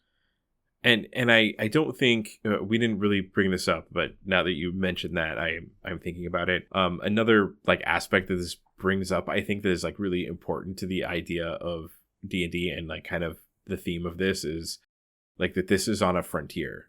Like you are far away from civilization. This is the only bastion of civilization where you're at. Yeah, and there's pieces that you would want to put into, like why is it there? Why is this the place?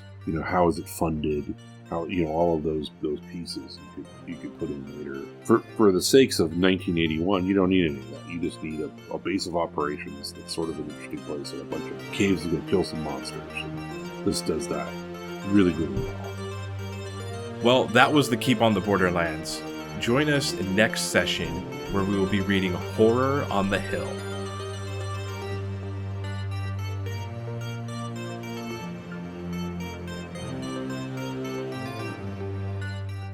Thank you for listening.